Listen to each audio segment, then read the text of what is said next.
Scientists are cautious in their hypotheses about the planet's future, but they have data on very recent events, including the enormous tsunami waves in the Kuril Islands.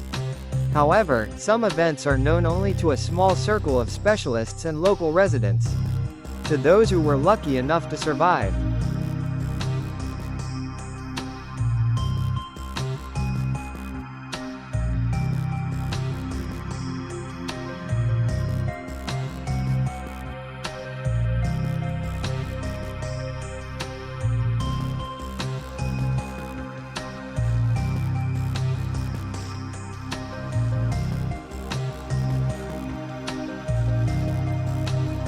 Kurilska, a giant wave from the ocean came from the now calm strait and washed away houses, barracks, and a fish processing plant. Fishing boats were either smashed to pieces or thrown far inland on the hill. Even this multi-ton Japanese pillbox, which had stood over the bay throughout the war, was washed away from the shore and thrown here, into the tidal zone, by the ebb tide of the giant wave. Concrete buildings were carried away 12 meters. Our houses were blown away. Pillboxes and pillboxes were even turned around.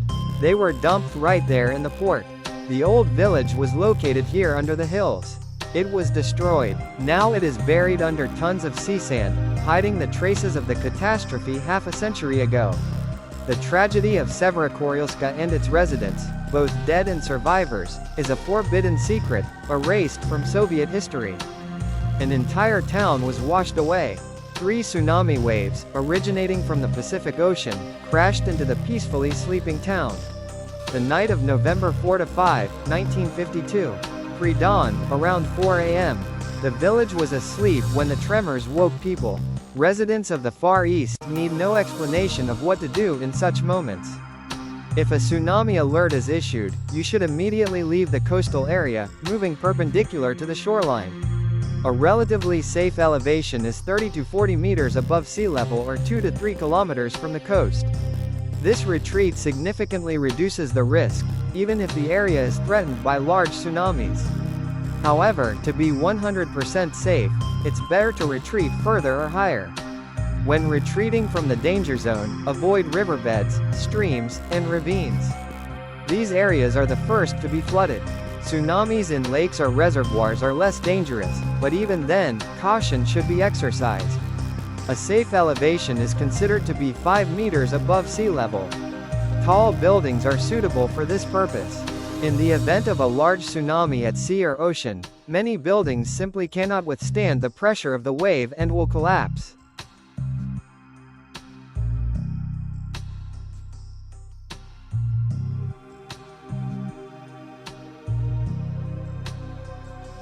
A dull rumble grew louder from the strait, and a dark streak appeared on the horizon, growing ever wider. Then the soldiers began firing into the air to warn of danger. But people didn't immediately realize what was happening. Then screams rang out, "A wave! A wave is coming!" and everyone rushed to save themselves. The water started flowing, there were many people in the port, and everyone was swept away at once. To survive in such an extreme situation, you need to understand the mechanisms of a natural disaster. Now, after the 2004 tsunami in Southeast Asia, everyone knows that there is no such thing as just one tidal wave. 3 of them struck Severokurilska. The first, a roll-on wave, not the most deadly, was about 10 meters high. The second was even higher, up to 18 meters. And the third, the final devastating wave, was about 12 meters high. None of the Soviet people who lived in Severokurilska had ever experienced a tsunami. And so people began to descend to retrieve and save their belongings, to see what had happened to their property. And then the second wave arrived, the most terrifying, 18 meters high, not counting the splash. Before the eyes of those remaining on the hills, those who dared to descend prematurely were swept out to sea. There was no way to save them. The receding waters flooded the strait with the rubble of houses. From there, the heart-rending cries of trapped people could be heard. Houses, roofs, children, women, and the elderly were being carried away. They were screaming and shouting.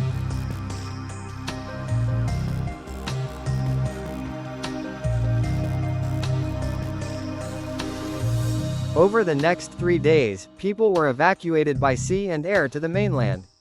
And naval sailors searched for people drifting on the wreckage.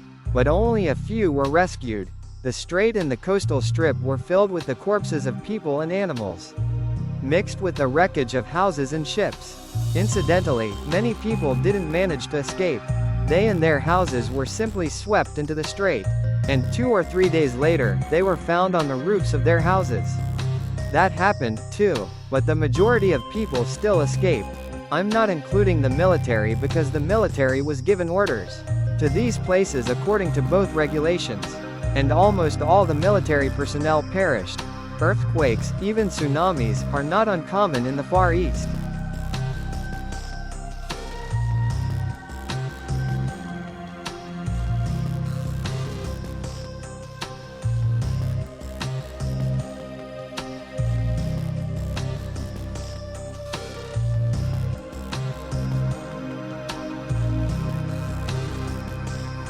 For many, the danger of a tsunami is something exotic. However, the changes in nature in recent years have been such that surprises can be expected. Even a small lake can generate a large wave under certain circumstances. Of course, larger waves, tsunamis, are much more likely to occur in the sea or ocean. Tsunamis are caused by underwater earthquakes. Powerful tremors create a directed movement of enormous masses of water, which roll onto the shoreline, creating waves over 10 meters high. Thousands of tons of water crash onto the coastline at incredible speed. No residential building can withstand such a load. Houses caught in the wave's path are completely washed away. Survival at the epicenter is impossible.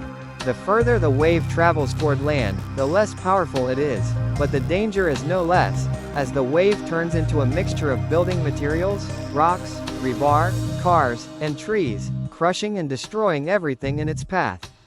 But the danger doesn't end there. Once the wave passes, these thousands of tons of water, along with a huge amount of floating debris, will begin to return to the ocean, dragging everything they can with them. People caught in such a current can be carried out to the open ocean.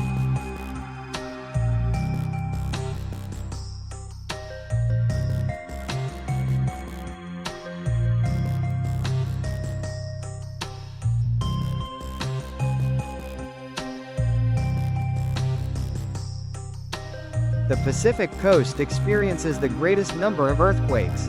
Consequently, tsunamis are most common in the Pacific Ocean, particularly Kamchatka, the Kuril and Commander Islands, and parts of Sakhalin. Tsunamis also occur in the Indian Ocean.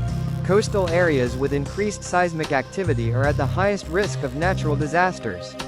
In 2011, a very powerful tsunami struck Japan, killing many people and eroding a vast area. It was this tsunami that triggered the accident at the Fukushima Daiichi nuclear power plant. Tsunami threats are quite common in the Philippines, Indonesia, and other Pacific Island nations. When traveling to such destinations, it's a good idea to have some theoretical knowledge about how to behave and what to do during, before, and after a tsunami.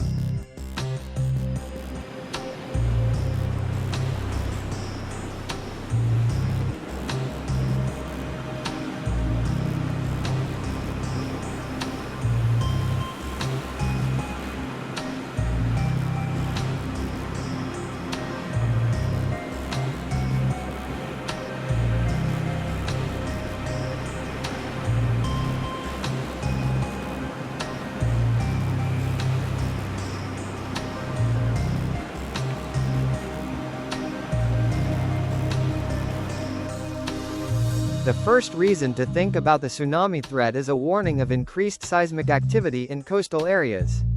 If seismologists have predicted tremors in advance, residents of coastal communities should ensure their own safety in the event of a tsunami. Such warnings are relevant even if the earthquake's magnitude in the city itself is small, since tsunamis occur when the epicenter is underwater. How can residents and tourists learn about an impending tsunami? Check regional seismic activity reports and warnings in advance. Currently, all communities at risk of a tsunami have special public warning services.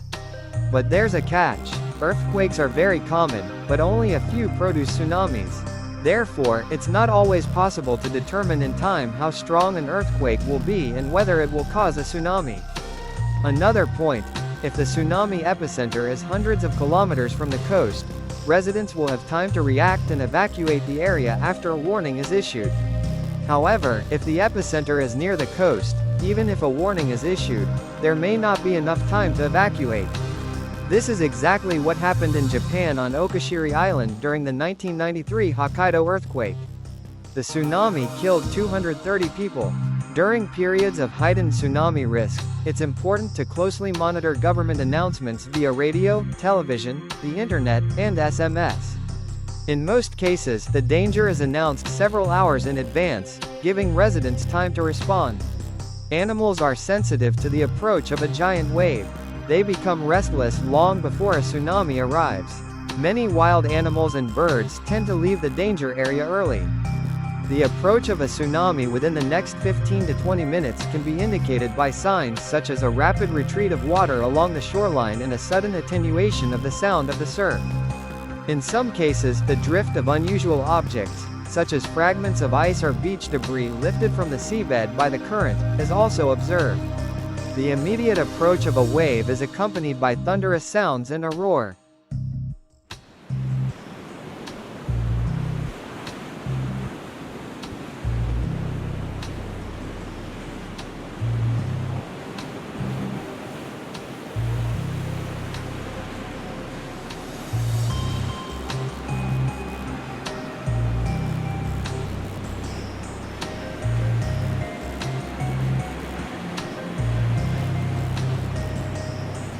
Memories of a powerful tsunami in eastern Kamchatka in 1737 remain. The waves then reached a height of over 40 meters. The tsunamis of 1952 were not much smaller.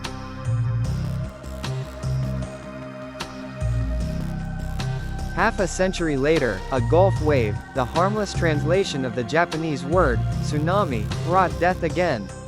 This time, the waves struck the islands and coastlines of Southeast Asia and the Indian Ocean basin. And the disaster took on a global dimension. Its scale allowed it to be recorded by instruments and photographed from space by satellite. But again, this failed to provide timely warnings and evacuations. It happened on December 26, 2004. Tourist hotels and coastal villages in Thailand, Indonesia, and Sri Lanka were reduced to ruins overnight. Unprecedentedly powerful tsunamis claimed nearly 1,000 lives. Two-thirds of its inhabitants, approximately 10,000 people, perished. The survivors, like a receding wave, carried 3 buses, packed to capacity, into the ocean. The cause of the tsunami is the same as in Evacuation. In most cases, it is associated with underwater earthquakes.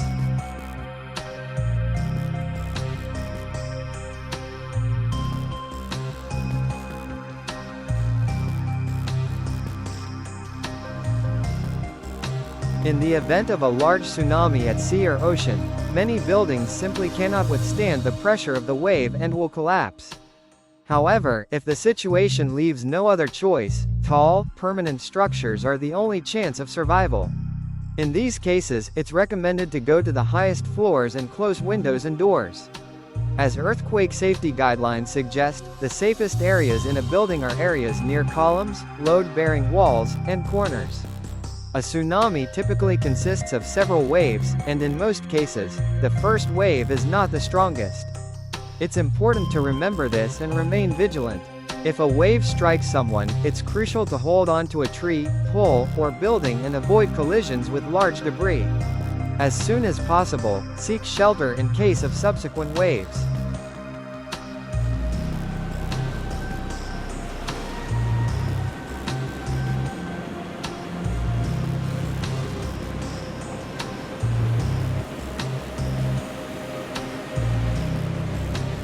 The wave blew out the windows and smashed the door.